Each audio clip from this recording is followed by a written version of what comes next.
Hello friends, welcome to my channel. मैं हूँ शिखा। ये है हमारा पार्ट थर्ड, मध्य प्रदेश में सिंचाई व्यवस्था। प्रीवियस वीडियो में हमने नर्मदा नदी घाटी परियोजना के बारे में डीपली अध्ययन किया था। इस वीडियो में हम चंबल नदी घाटी परियोजना के बारे में स्टडी करेंगे। तो चलिए आज का हमारा जो ये वीडियो है स्टार्ट करते हैं। नदी घाटी परियोजना के अंतर्गत आज हम चंबल नदी घाटी परियोजना के बारे में डिस्कस करेंगे। चंबल नदी घाटी परियोजना के बारे में डिस्कस करेंगे। तो चंबल जो नदी घाटी परियोजना है ये मध्य प्रदेश की फर्स्ट परियोजना है। कैसी है? मध्य प्रदेश की फर्स्ट परियोजना है।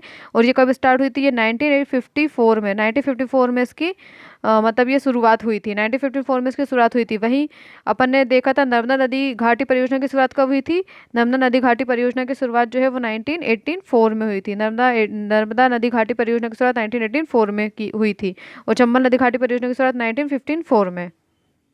चंबल नदी का वर्णन हमें महाभारत में मिलता है। चंबल नदी का वर्णन हमें महाभारत में मिलता है, जिसमें लिखा है कि राजा रतिदेव ने चंबल नदी को उद्गमित किया है। तो चंबल नदी को किसने उद्गमित किया? राजा रतिदेव ने। ठीक है। फिर वहीं इसके प्राचीन नाम की बात करें तो चंबल नदी का प्राचीन नाम है चर्मावती और धर्मावती। चंबल नदी को क्या कहते थे प्राचीन नाम में? प्राचीन काल में चर्मावती और धर्मावती कहते थे। अब हम इसके उद्गमन की बात करेंगे तो इसका उद्गमन कहाँ से हुआ है ये आप देख सकते हैं, इंदौर। ठीक है। तो इंदौर में है एक महू नामक स्थान। कौन सा? महू नामक स्थान। और महू में है जाना पाव पहाड़ी। जाना पाव पहाड़ी, बस जाना पाव पहाड़ी से क्या निकली है? चंबल नदी। महू में जाना पाव पहाड़ी, जाना पाव पहाड़ी से निकली है चंबल नदी। और चंबल नदी ये कहाँ जाके मिलती है? ये यूपी में। चंबल नदी कहाँ जाके मिलती है? ये यूपी में। ये यूपी में इटावा एक स्थान है। इटावा में यमुना नदी में जाकर मिल जाती है। ये उत्तर प्रदेश में जाती है इटावा नामक स्थान पर, और वहाँ पर यमुना नदी में इसका मिलन हो जाता है। यमुना नदी में जाकर ये मिल जाती है। ठीक है। कौन सी? चंबल नदी।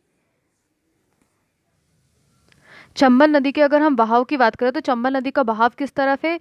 इसका बहाव जो है ये उत्तर, ये क्या है? उत्तर। और ये क्या है? पूर्व। तो इसके बहाव की दिशा कौन सी है? उत्तर पूर्व। ठीक है। चंबल नदी के बहाव की दिशा क्या है? उत्तर पूर्व। वहीं ये क्या करती है? ये मध्य प्रदेश की उत्तरी सीमा का निर्धारण करती है। कौन सी? तो आपसे पूछा जाए कि ऐसी कौन सी नदी है जो मध्य प्रदेश की उत्तरी सीमा का निर्धारण करती है, तो आंसर क्या लिखोगे आप? चंबल नदी। चंबल नदी जो है वो मध्य प्रदेश की उत्तरी सीमा का निर्धारण करती है। चंबल नदी जो है ये इंदौर, ये दिख रहा है इंदौर, फिर उज्जैन, और फिर यहाँ पे क्या दिख रहा है? इंदौर, उज्जैन, रतलाम, मंदसौर, नीमच से निकलकर ये कहाँ मिल जाती, कहाँ चली जाती है? राजस्थान में चली जाती है।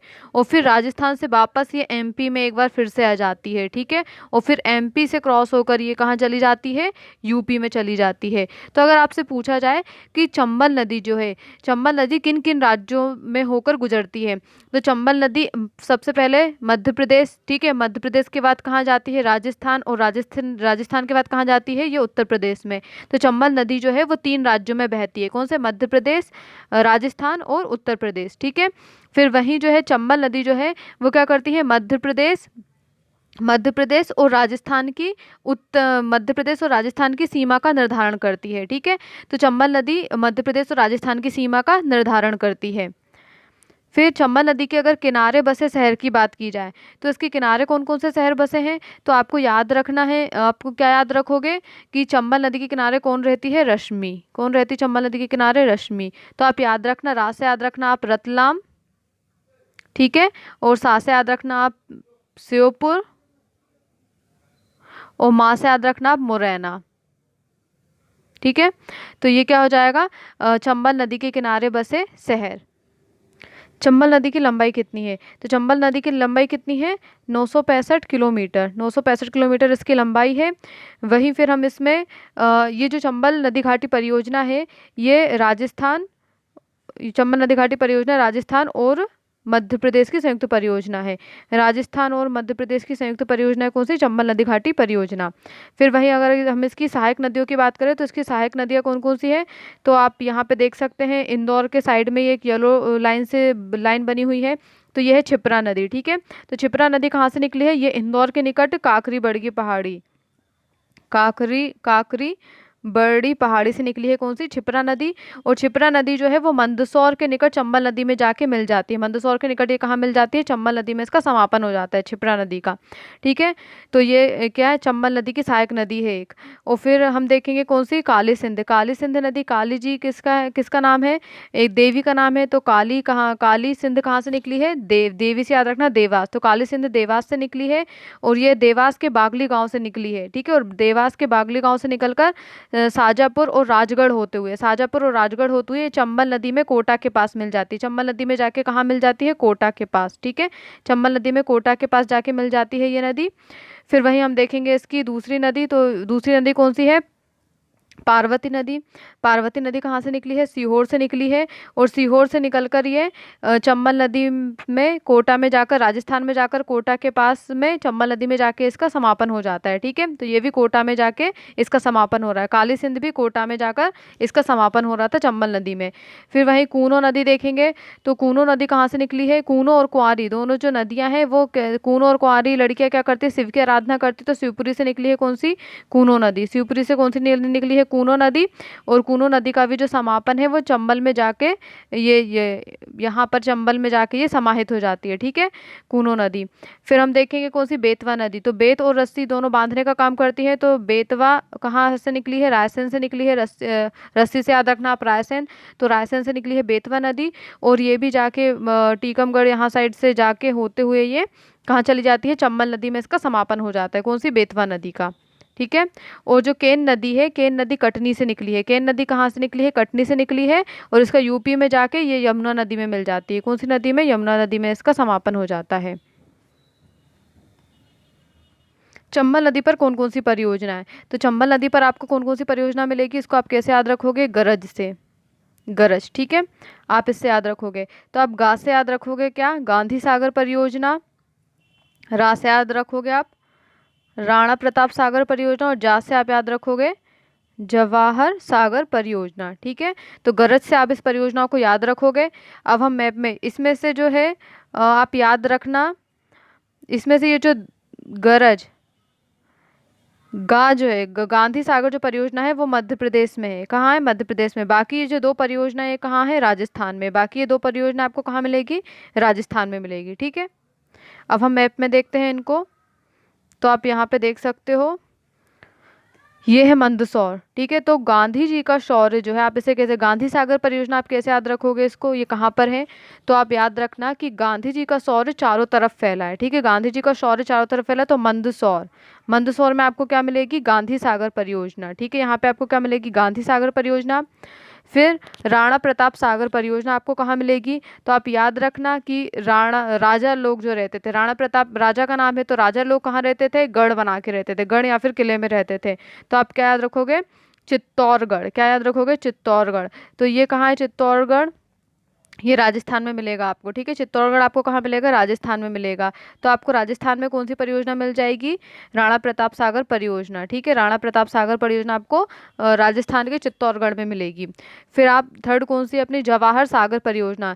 तो जवाहरलाल नेहरू क्या करते थे, कोट पहनते थे और रेड रोज का फूल लगाते थे। ठीक है, तो जवाहर सागर परियोजना को आप कैसे याद रखोगे, कोट से याद रखोगे, तो कोटा। ठीक है, कोट से आप याद रखना, कोटा। तो जवाहर सागर परियोजना आपको कहाँ मिलेगी, ये है चंबल, ये है कोटा। तो आपको राजस्थान के निकट चंबल नदी पर कोटा है ना, वो कोटा के निकट चंबल नदी है।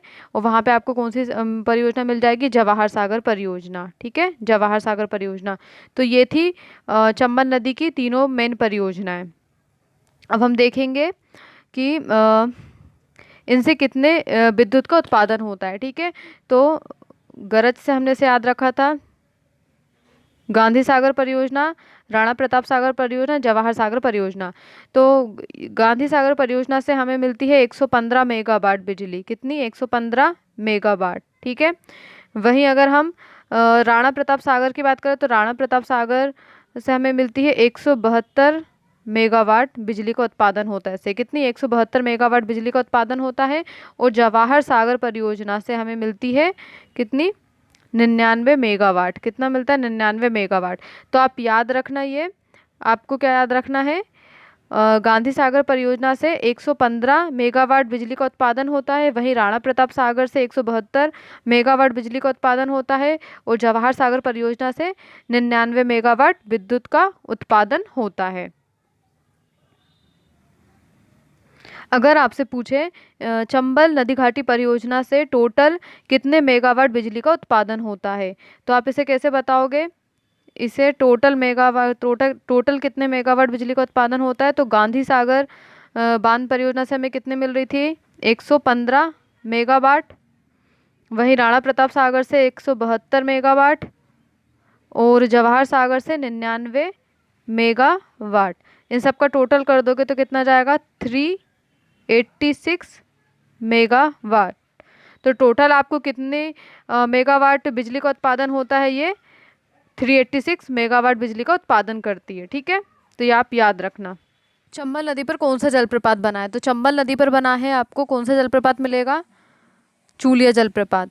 और ये कहाँ मिलेगा आपको? ये है कोटा के निकट भैंस रोड पर आपको मिलेगा कौन सा? चूलिया जलप्रपात। ठीक है, तो आप याद रखना चंबल नदी पर कौन सा जलप्रपात मिलेगा आपको? चूलिया जलप्रपात। अब हम देखेंगे चंबल नदी की विशेषताएं। तो चंबल नदी की कुछ मेन विशेषता क्या है?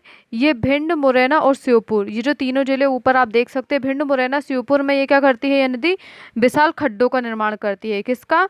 विशाल खड्डों का निर्माण करती है। और इन खड्डों से जिससे यहाँ पे क्या होता है? बीहड़ की समस्या पैदा हो जाती है। जिससे यहाँ पे क्या हो जाता है? बीहड़।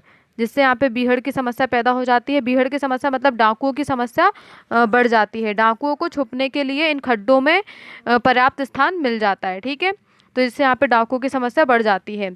और चंबल नदी जो है सबसे ज़्यादा अवनालिका अपर्दन करती है। अवनालिका अपर्दन कौन सी नदी करती है? चंबल नदी सबसे ज़्यादा अवनालिका अपर्दन करती है। तो अगर आपसे क्वेश्चन किया जाता है कि सबसे ज़्यादा बीहड़ की समस्या और अवनालिका अपर्दन से ग्रस्त जिला कौन सा है? सबसे ज़्यादा बीहड़ समस्या और अवनालिका अपर्दन से ग्रस्त जिला कौन सा है? तो आपका आंसर क्या होगा? मुरैना। क्या होगा आपका आंसर? मुरैना। फिर चंबल नदी कहाँ से निकली थी? जाना पाव पहाड़ी, इंदौर के निकट थी जाना पाव पहाड़ी यहाँ पे। तो यहाँ से क्या निकली थी? चंबल नदी। तो आपको याद रखना है जाना पाव पहाड़ी पर क्या बना है? परशुराम की पीठ बनी है। परशुराम की पीठ बनी है जाना पाव पहाड़ी पर। तो चंबल नदी का डिस्क्रिप्शन हमारे यहीं पर समाप्त होता है।